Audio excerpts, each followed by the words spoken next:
नमस्कार दोस्तों, teaching exams official YouTube channel में आपका स्वागत है।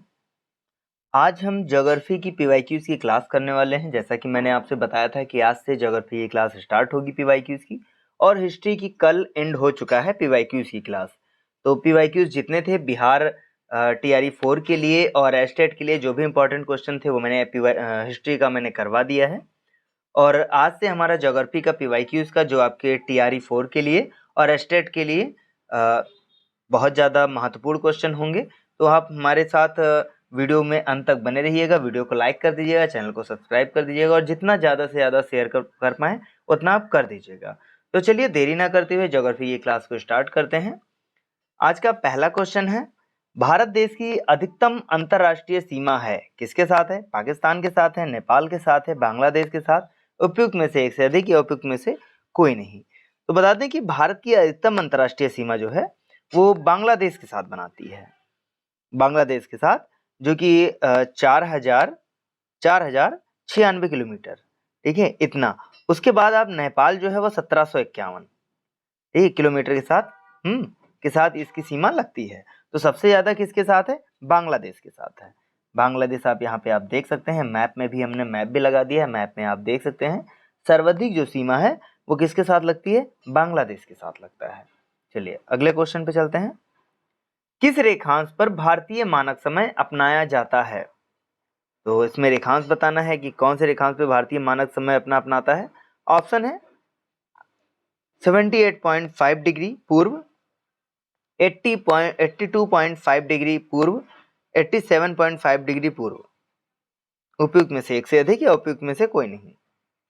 आपको बता दें कि 5 ऑप्शन हम इसलिए लेके आते हैं क्योंकि बीपीएससी 5 ऑप्शन आपको देता है आंसर के लिए, तो इसलिए हम 5 ऑप्शन आपके लिए लेके आते हैं। तो चलिए इसका जो सही आंसर होगा वो क्या होगा बता दें, 82.5 डिग्री। देख सकते हैं यहाँ पे आंसर इसका सही है। इसके अलावा आपको बता दें कि भारतीय मानक समय के रूप में 82.5 पूर्व देशांतर रेखांश को अपनाया गया है। यह 5 राज्यों, यानी कि उत्तर प्रदेश, 5 राज्यों कौन कौन सा होगा? उत्तर प्रदेश, मध्य प्रदेश, छत्तीसगढ़, उड़ीसा, इसके अलावा आंध्र प्रदेश से होकर गुजरती है। कहां से? आंध्र प्रदेश से होकर गुजरती है। ठीक है, बता दें कि भारतीय मानक समय जो है वो ग्रीनविच टाइम जो है वो 5:30 आगे है। ठीक है, यानी 5.5 घंटे आगे है ग्रीनविच टाइम से। अगला है, भारतीय उपमहाद्वीप पूर्व में मूलतः एक भाग था, किसका था? टेथिस का, गोंडवाना लैंड का, पैंजिया का, उपयुक्त में से एक से अधिक या उपयुक्त में से कोई नहीं। इसका सही आंसर क्या होगा? गोंडवाना लैंड का था। कहां का था? गोंडवाना लैंड। पूर्व में भारतीय उपमहाद्वीप यानी प्रायद्वीपीय भारत जो है वो गोंडवाना लैंड का भूभाग था। भूगर्भीय रूप से भारतीय उपमहाद्वीप उस भूभाग से संबंधित है जो क्रेटेशियस के दौरान सुपर कॉन्टिनेंट गोंडवाना लैंड से अलग होकर लगभग 55 मिलियन वर्ष पूर्व यूरेशिया से जुड़ा हुआ था। अगला है, दक्षिण प्रायद्वीपीय उच्च भूमि का भाग है Gondwana land, Laurentia land, Antarctica महाद्वीप, उपयुक्त में से एक से अधिक या उपयुक्त में से कोई नहीं। तो इसका सही आंसर क्या होगा? इसका सही आंसर होगा गोंडवाना लैंड। मैंने आपको इसको डिफाइन कर दिया है पिछले क्वेश्चंस में, तो उसका इसीलिए मैंने इसको क्लियर नहीं किया है, बता दिया। दक्षिण प्रायद्वीपीय उच्च भूमि का भाग किसका है? गोंडवाना लैंड का भाग है। अगला है, पृथ्वी से यानी सूर्य से पृथ्वी की कितनी दूरी है? दूरी पूछी गई है। ऑप्शन है 93 मिलियन मील, 103 मिलियन मील या 83 मिलियन मील। उपयुक्त में से एक से अधिक या उपयुक्त में से कोई नहीं। तो इसका सही आंसर क्या होगा? सही आंसर होगा 93 मिलियन मील। इसका ये सही आंसर होगा। सूर्य से पृथ्वी की दूरी लगभग 93 मिलियन मील है। सूर्य से बढ़ती दूरी के क्रम में पृथ्वी का स्थान तीसरा है। सौरमंडल में कुल 8 ग्रह हैं जिसमें सिर्फ पृथ्वी पर जीवन की उत्पत्ति अभी तक बताई गई है। अगला है, निम्नलिखित नगरों में से कौन सा नगर कर्क रेखा के उत्तर में अवस्थित है? भोपाल, आइजोल, रांची, उपयुक्त में से एक से अधिक या उपयुक्त में से कोई नहीं। तो बताते हैं कि भारत में कर्क रेखा के उत्तर में अवस्थित नगरों में आइजोल शामिल है। आइजोल जो है, आइजोल शामिल है, जबकि भोपाल और रांची कर्क रेखा के दक्षिण में स्थित है। ठीक है, तो अगर दक्षिण में अगर पूछा जाए तो भोपाल और रांची का नाम आएगा, लेकिन अगर यही उत्तर में पूछा जाए तो आइजोल का नाम आएगा। अगला है, भारत का सबसे शुष्क स्थान है लेह, बीकानेर, जैसलमेर, उपयुक्त में से एक से अधिक या उपयुक्त में से कोई नहीं। तो ऑप्शन देके ही आप जान गए होंगे कि सबसे शुष्क स्थान कौन सा होगा, जैसलमेर होगा। भारत का सबसे शुष्क स्थान है, जो पश्चिम राजस्थान में स्थित है जैसलमेर। यहाँ की जो न्यूनतम वार्षिक वर्षा है वो होती है 10 सेंटीमीटर। 10 सेंटीमीटर। जैसलमेर में खूबसूरत बलुआ पत्थर पाए जाने के कारण ही इसे स्वर्ण सिटी भी कहा जाता है।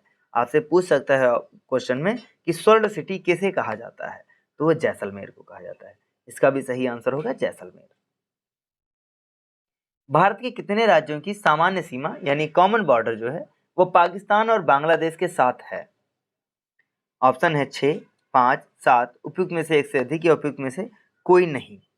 तो इसका जो सही आंसर होगा, चलिए हम पहले बता दें कि भारत की सीमा जो है वो 9 देशों से संलग्न है, जिसमें 7 देशों से स्थलीय और 2 देशों से समुद्री सीमाएं साझा करता है। पाकिस्तान की सीमा 5 राज्य और केंद्र शासित प्रदेश मिला लेती हैं। ठीक है, पाकिस्तान की अगर पूछी जाए तो पाकिस्तान का 5, ठीक है, 5 राज्य और केंद्र शासित प्रदेश, जिसमें जम्मू कश्मीर आप देख सकते हैं, जम्मू कश्मीर हो गया, लद्दाख हो गया। ठीक है, जम्मू कश्मीर, लद्दाख, राजस्थान हो गया, पंजाब हो गया और गुजरात। 5 तो इतने ही हो गए, यानी यूटी और स्टेट मिला के। इसके अलावा आपको बता दें कि ऐसे कि बांग्लादेश की सीमा वो भी 5 राज्यों से होके मतलब मिलाती है। आप देख सकते हैं यहाँ पे पश्चिम बंगाल है, असम है, मेघालय, त्रिपुरा, ठीक है, और इधर मिजोरम। इधर 5 और 5 ये हो गए, कितने हो गए? 10 राज्य और यूटी मिला करके सीमा बनाते हैं। ठीक है, और 10 राज्य हो गए, जिसमें से आपके ऑप्शन में 10 कहीं भी दिखाई नहीं दे रहा है। ठीक है, तो इसमें से क्या होगा? उपयुक्त में से कोई नहीं। तो आपको क्लियर, अब आपको बता देते हैं कि जब पूछा जाए कि पाकिस्तान से कितने राज्य यूटी हैं तो 5 आपको ये इधर मैंने बता दिया है, और अगर पूछा जाए कि बांग्लादेश से कितने हैं तो 5 इधर। ठीक है, इसके अलावा अगर पूछा जाए कि नेपाल से कितने राज्य सीमा साझा करते हैं तो नेपाल से देख लीजिए, इधर उत्तराखंड कर रहा है, इधर उत्तर प्रदेश है, बिहार है, इधर पश्चिम बंगाल है और इधर सिक्किम है। ये भी 5 राज्यों से ही सीमा साझा करता है नेपाल। भूटान से पूछा जाए तो भूटान भी आप देख सकते हैं सिक्किम से करता है। इसके बाद पश्चिम बंगाल से, असम से और अरुणाचल प्रदेश से। भूटान जो है वो 4 राज्यों से सीमा साझा करता है। चलिए अगले क्वेश्चन पे चलते हैं। आशा करते हैं वीडियो आपको अच्छी लग रही होगी, तो वीडियो को लाइक कर दीजिएगा। वीडियो कैसी लगी है ये आप में कमेंट सेक्शन में कमेंट कर दीजिएगा और चैनल को सब्सक्राइब कर लीजिएगा। चलिए अगला क्वेश्चन है, कर्क रेखा द्वारा सर्वाधिक क्षेत्र आच्छादित है? ऑप्शन है रांची का पठार, मालवा का पठार, छोटा नागपुर का पठार या उपयुक्त में से एक से अधिक। तो इसका सही आंसर क्या होगा? इसका सही आंसर होगा ऑप्शन बी, मालवा का पठार। कर्क रेखा द्वारा सर्वाधिक आच्छादित क्षेत्र जो है वो मालवा के पठार से है, क्योंकि कर्क रेखा इसके मध्य से होकर गुजरती है। ठीक है, कर्क रेखा जो है वो इसके मध्य से होकर गुजरती है, जबकि कर्क रेखा रांची के पठार के उत्तरी हिस्से से और छोटा नागपुर पठार के दक्षिणी हिस्से से होकर गुजरती है, इसलिए इनके कम क्षेत्रफल को ही आच्छादित कर पाती है। तो सबसे ज्यादा मालवा का पठार होगा। अगला है, उत्तराखंड का कौन सा जिला तिब्बत सीमा से नहीं लगा है? ऑप्शन है उत्तरकाशी, अल्मोड़ा, चमोली, उपयुक्त में से कोई नहीं। तो इसका सही आंसर क्या होगा? अल्मोड़ा। ठीक है, अल्मोड़ा जो है उत्तराखंड का जिला है जो तिब्बत की सीमा से नहीं लगता है। ठीक है, यहाँ पे पूछा गया कौन सा नहीं लगता है, तो इसमें जो सही होगा वो अल्मोड़ा जो है उत्तराखंड का एक ऐसा जिला है जो तिब्बत से अपनी सीमा साझा नहीं करता है। अल्मोड़ा जिला उत्तराखंड के कुमाऊं प्रभाग का जिला है। इसका मुख्यालय जो है अल्मोड़ा ही है। यह समुद्र तल से अगर पूछा जाए तो 1638 मीटर ऊंचा है। ठीक है, अगला क्वेश्चन है, किस पठार पर कर्क रेखा तथा भारतीय मानक समय रेखा एक दूसरे को काटती है? ऑप्शन है बुंदेलखंड, बघेलखंड, मालवा। बुंदेलखंड, बघेलखंड, मालवा, ये उपयुक्त में से कोई नहीं। तो इसका सही आंसर क्या होगा? बघेलखंड। बघेलखंड पठार पर कर्क रेखा तथा भारतीय मानक समय रेखा एक दूसरे को काटती है। बघेलखंड का क्षेत्र मध्य प्रदेश और छत्तीसगढ़ में फैला हुआ है। छत्तीसगढ़ के सूरजपुर जिले में स्थित महानदी के तट पर भासा मुंडा भारत एकमात्र स्थान है जहां कर्क रेखा और भारतीय मानक समय रेखा एक दूसरे को काटते हैं। अगला है, भारत के कुल भूमि क्षेत्र में पर्वतों का हिस्सा है कितना है? 30%, 27%, 40% या उपयुक्त में से एक से अधिक या उपयुक्त में से कोई नहीं। तो इसका सही आंसर होगा 30%। भारत के कुल भूमि क्षेत्र में पर्वतों का हिस्सा जो है 30% है। यह गंगा और यमुना जैसी कई महत्वपूर्ण नदी प्रणालियों को जन्म देते हैं जो हिमालय से निकलती हैं। अगला है, भौगोलिक क्षेत्रफल के अनुसार भारत के निम्नलिखित भौतिक यानी फिजियोग्राफिक इकाइयों को आरोही क्रम में व्यवस्थित कीजिए। आरोही क्रम में बताया हुआ है। तो आपको बता दें कि इसमें जो सही होगा वो केंद्रीय उच्चा भाग, महान मैदान, तटीय मैदान या उत्तरी पर्वत। तो आपको बता दें कि कुल भौगोलिक क्षेत्रफल पर विभिन्न स्थलाकृतियों का विस्तार है। जो महान मैदान जो है यानी कि महान मैदान 43.2% है। इसके अलावा केंद्रीय उच्च भूमि जो है यानी उच्चा भाग ये आपका 27.7%। पहाड़ियाँ जो हैं पहाड़ियाँ वो 18.5% जाते हैं। ऊंचे पर्वत जो है वो 10.6% जाते हैं। ठीक है, पहाड़ियाँ कितनी जाती हैं? 18.5%, जो कि इसमें नहीं है ऑप्शन में। इसके अलावा ऊंचे पर्वत जो है वो 10.6% जाते हैं। ठीक है, तो इस हिसाब से हमारा कोई भी ऑप्शन सही नहीं होगा। ठीक है, क्योंकि आपका दो ही ऑप्शन आपका मैच कर रहा है, दो नहीं मैच कर रहा है, तो ना ये हमारा सही होगा, ना ये सही होगा, ना ये सही होगा। ऑप्शन ई हमारा सही होगा, जो कि मैंने आपको बता दिया है कि सबसे ज़्यादा महान मैदान है 43.2% है।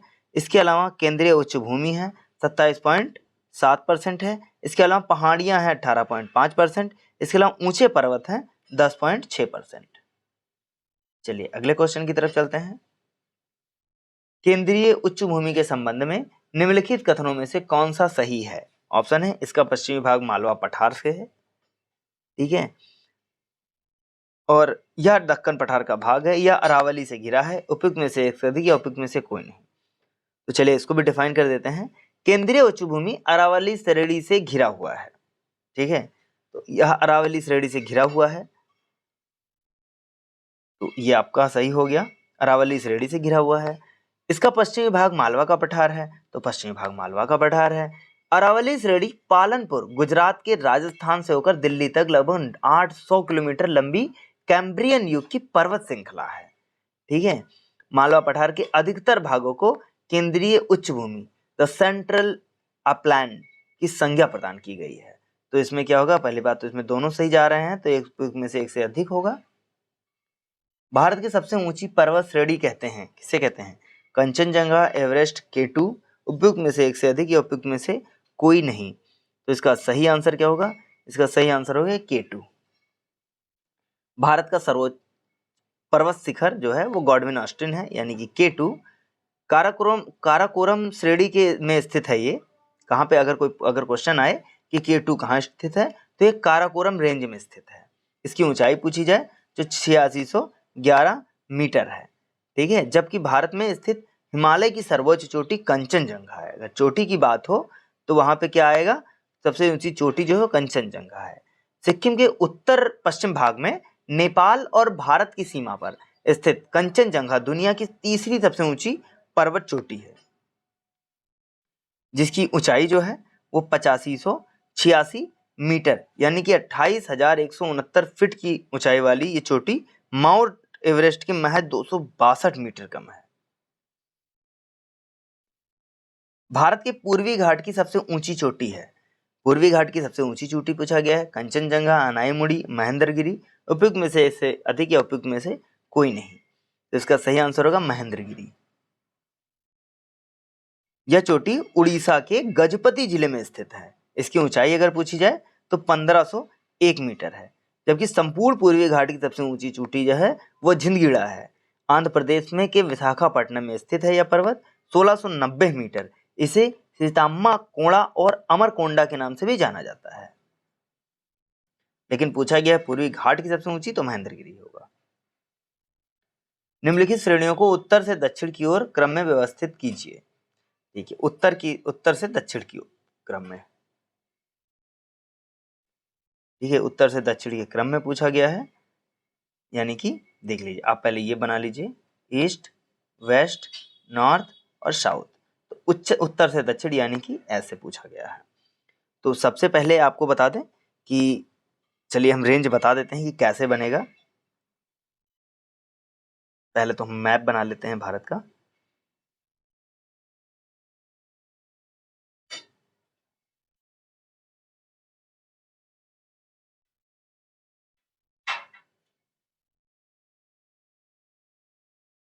ठीक है, ये बन गया ऊपर का हिस्सा जितना हमें चाहिए था। तो अब बता दें कि सबसे उत्तर से दक्षिण की तरफ में हमें बताना है। सबसे पहले आ जाता है काराकोरम, ठीक है, ये होता है काराकोरम दर्रा, ठीक है, काराकोरम रेंज जो है, काराकोरम रेंज आता है। उसके बाद में दूसरा रेंज आता है लद्दाख का, यानी यहाँ पे आपका लद्दाख आ जाता है। लद्दाख के बाद में जो आता है वो आता है जास्कर, लद्दाख जास्कर आ जाता है। इसके बाद आता है पीर पंजाल। तो सबसे पहले आपका कौन सा आएगा? सबसे पहले आएगा काराकोरम, ठीक है, सबसे पहले आएगा काराकोरम। उसके बाद दूसरा आएगा लद्दाख, यानी कि हमारा आएगा लद्दाख। उसके बाद तीसरा जो आएगा वो आता है जास्कर, तो तीसरा आता है जास्कर। और चौथा आता है पीर पंजाल। तो सबसे पहले आप देखिए कि दूसरा किस में है, दूसरा यहीं पे है, यानी कि हमारा यही है। दूसरा इसमें है, और उसके बाद दूसरे के बाद पहला होगा, पहले के बाद चौथा होगा, तीसरा, यानी कि ऑप्शन बी हमारा सही होगा। अगला है, निम्न में से कौन सा दक्षिण से उत्तर की ओर हिमालय पर्वतमाला का सही क्रम है? तो हिमालय की पर्वतमाला का सही क्रम इसमें पूछा गया है। तो इसमें हम आपको बता दें कि देखिए अभी मैंने आपको बताया ही कि पर्वतमालाओं का इसमें कौन सा होगा। सबसे पहले आपका क्या आ जा रहा है, देखिए अब इसमें पूछा है कौन सा दक्षिण से उत्तर, यानी कि अभी तक उत्तर से दक्षिण था, अभी तक क्या था, उत्तर से दक्षिण था, और अब क्या पूछ रखा है, दक्षिण से उत्तर की तरफ पूछ रखा है।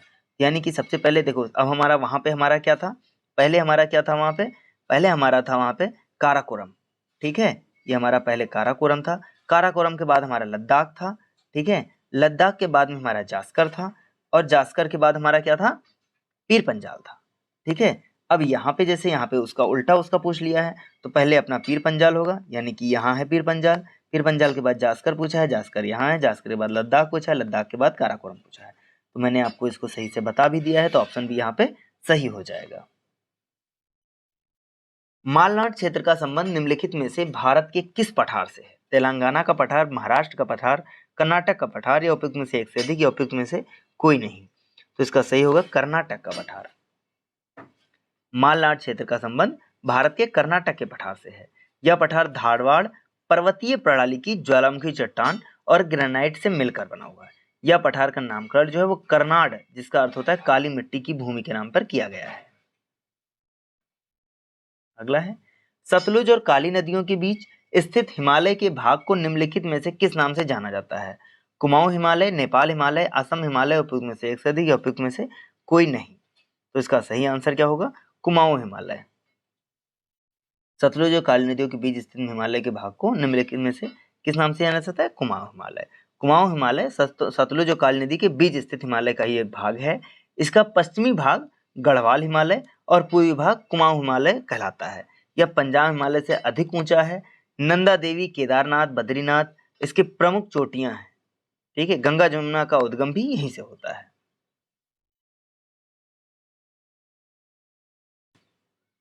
अब यहाँ पे आप देख सकते हैं कि देख लीजिए, हमने जैसे हमने आपको बताया, देख लीजिए इंडस रिवर और सतलज रिवर के बीच के जो एरिया होता है उसे पंजाब हिमालय कहते हैं। आप देख सकते हैं, यानी इस जो ये इतना जो ये भाग है इसे पंजाब हिमालय कहते हैं। इसके बाद आप देख सकते हैं ये सतलज से काली रिवर के बीच में ये कुमाऊं हिमालय है, यानी ये रेंज जो आता है ये कुमाऊं हिमालय में आता है। इसके बाद में काली और तीस्ता रिवर के बीच में यहाँ पे नेपाल हिमालय आता है, ठीक है, यानी नेपाल कह सकते हैं या फिर गढ़वाल हिमालय, जो भी आप कह लें।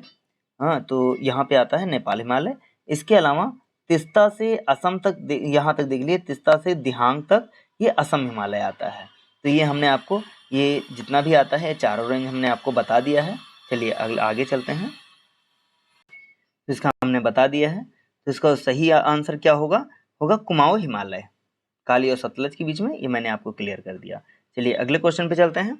गंगा नदी के दक्षिणी किनारे से मिलने वाली सबसे बड़ी सहायक नदी कौन सी है? तो इसका सही आंसर होगा, पहले ऑप्शन देख लेते हैं, कोसी, गंडक, सोन, या उपयुक्त में से एक से अधिक, या उपयुक्त में से कोई नहीं। तो इसका सही आंसर क्या होगा? इसका सही आंसर क्या होगा? गंगा नदी से दक्षिण किनारे से मिलने वाली सबसे बड़ी सहायक नदी कौन सी है? तो इसका सही आंसर होगा सोन, यानी कि आपकी ये गंगा नदी हो जाती है।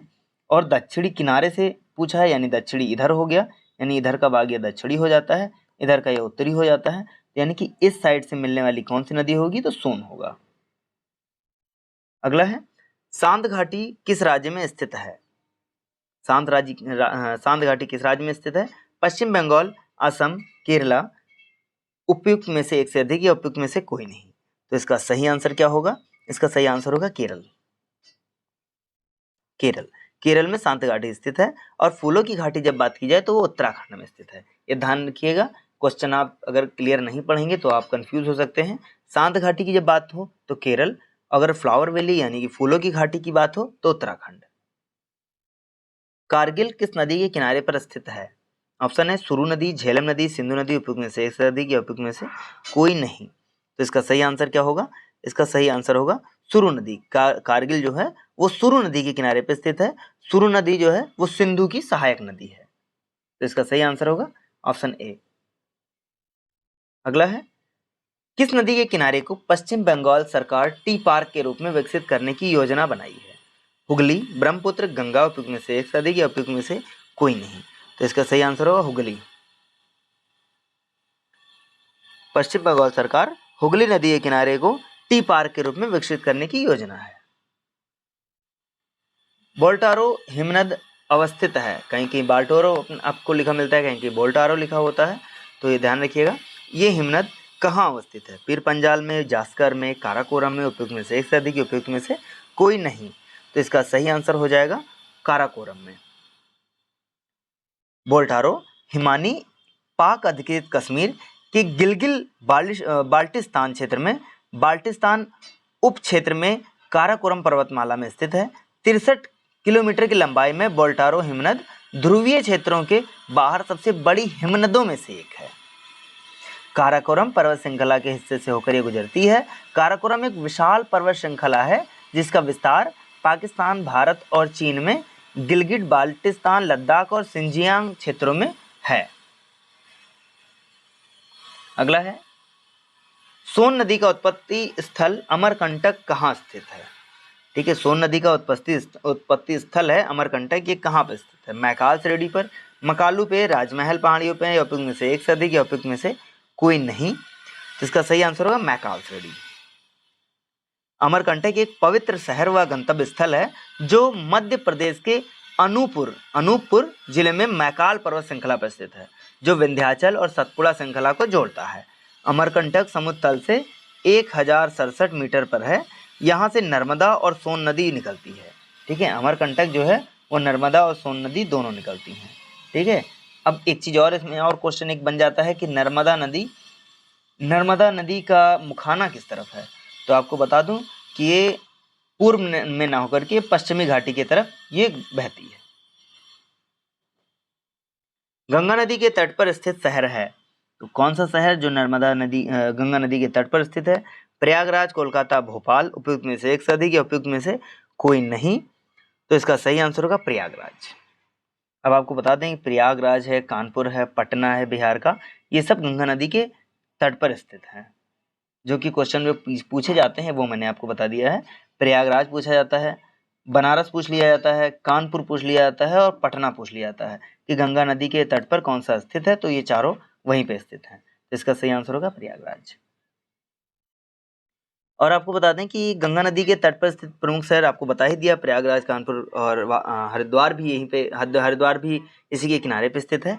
गंगा नदी का अगर उद्गम स्थल अगर पूछा जाए तो गोमुख हिमालय में हुआ है। ठीक है, हिमालय से निकलती है, गंगोत्री के पास में एक गोमुख है, वहां पे इसकी उत्पत्ति हुई है। ये भारत की सबसे लंबी नदी है, यानी कि अगर पूछा जाए तो 2525 किलोमीटर है। इसका मुहाना जो है बंगाल की खाड़ी में है। उत्तर प्रदेश के 28 जिलों से होकर ये बहती है। ये सारे क्वेश्चन आप नोट कर लीजिएगा कि इसकी लंबाई कितनी है, ये आपको बता दें। इसका मुहाना पूछा जाए तो बंगाल की खाड़ी में है या यानी बे ऑफ बंगाल में है। और अगर पूछा जाए कि सर्वाधिक जिले, तो उत्तर प्रदेश में 28 जिलों में होकर ये बहती है।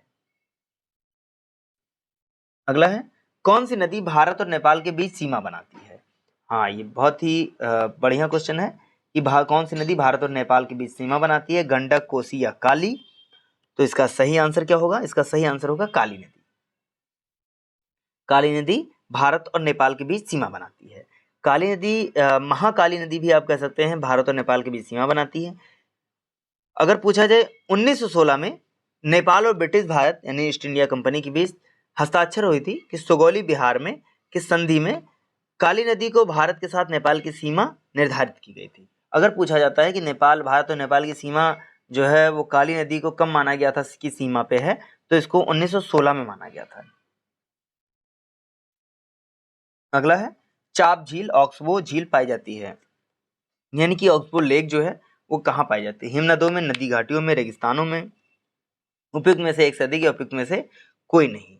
तो इसका सही आंसर होगा, क्या होगा? नदी घाटियों में। ऑक्सबो लेक जो है वो नदी घाटियों में पाई जाती है। मैदानी भागों में प्रवेश करने के उपरांत नदी क्षैतिज अपरदन के कारण कई घुमावदार मोड़ ऐसे से ले लेती है। ठीक है, कई घुमावदार मोड़ों से होकर प्रभावित होती हैं। यह मोड़ नदी को विसर्प कहे जाते हैं। इस नदी जो ये है, इस मोड़ को विसर्प कहा जाता है। ठीक है, विसर्प कहा जाता है। इन घुमावदार मोड़ों के विस्तृत होने के उपरांत नदी अपने विसर्प को छोड़कर सीधे मार्ग में, यानी कि पहले तो ये ऐसे बहती है और धीरे धीरे इस जमीन को काटते हुए धीरे धीरे ये सीधी हो जाती है। ठीक है, इन विसर्पों में जल भर जाने से निर्मित, यानी कि अब होता क्या है कि जब ये सीधी सीधी बह गई तो यहाँ पे एक गड्ढा हो गया, यहाँ पे जल भर जाता है। इसी को ही गोकुल झील या चापकर झील इसी को बोलते हैं। ठीक है, तो अधिकतर जो लंबी नदियां होती हैं, जो घुमावदार नदियां होती हैं, वही ये बनाती हैं। चलिए अगला क्वेश्चन हमारा है, चिनाब नदी अंततः सिंधु नदी में कहां पर मिलती है? मिथनकोट, तांडी, अहमद सियाल? उपयुक्त में से एक सदी या उपयुक्त में से कोई नहीं। तो इसका सही आंसर क्या होगा? इसका सही आंसर होगा मिथनकोट। मिथनकोट इसका सही आंसर होगा। चिनाब नदी सिंध नदी की सबसे बड़ी सहायक नदी है। यह बाड़ा लाचा दर्रे के दोनों ओर से निकलने वाली चंद्र और भागा नामक नदियों के तांडी से मिलने से बनती है। यह अखनूर यानी जम्मू कश्मीर के निकट मैदान में प्रवेश करती है। यह मिथनकोट के पास सिंधु नदी से मिल जाती है। चिनाब नदी पर निर्मित यह महत्वपूर्ण जल परियोजनाएं, अगर पूछा जाए कि चिनाब नदी पर कौन कौन सी जल परियोजनाएं हैं, तो बगलिहार है, सलाल है, दुलहस्ती है। ठीक है, ये चिनाब नदी से पूछ सकता है कि आखिर इस पे कौन कौन सी जल परियोजनाएं हैं। क्योंकि चिनाब नदी का नाम आया है तो हम चिनाब नदी के बारे में आपको बता दे रहे हैं कि चिनाब नदी पे जल परियोजनाएं पूछी जाती हैं। और इसका देखिए बगलिहार है, बगलिहार। ठीक है, बगलिहार ये इस पे जल परियोजना है। इसके अलावा सलाल भी पूछा जाता है। बगलिहार बहुत इंपॉर्टेंट आपके लिए है, ये जरूर याद रखिएगा कि जल परियोजना चिनाब पे बनी हुई है, बगलिहार है। इसके अलावा दुलहस्ती भी बहुत पूछी जाती है, तो ये तीनों आप ध्यान रखिएगा। तो और इसमें मैंने बता ही दिया कि चंद्र और भागा नामक नदियों के तांडी से मिलने से बनती है। ठीक है, ये सारे के सारे क्वेश्चन आप अच्छे से प्रिपेयर कर रखिएगा। हमने आपको एक एक ऑप्शन को अच्छे से मैंने डिफाइन करके बता दिया है। इसके अलावा अगर वीडियो अगर अच्छी लगी हो तो आप कमेंट सेक्शन में बता दीजिएगा वीडियो कैसा लगा आपको। वीडियो को लाइक कर दीजिएगा, चैनल को सब्सक्राइब कर लीजिएगा। धन्यवाद।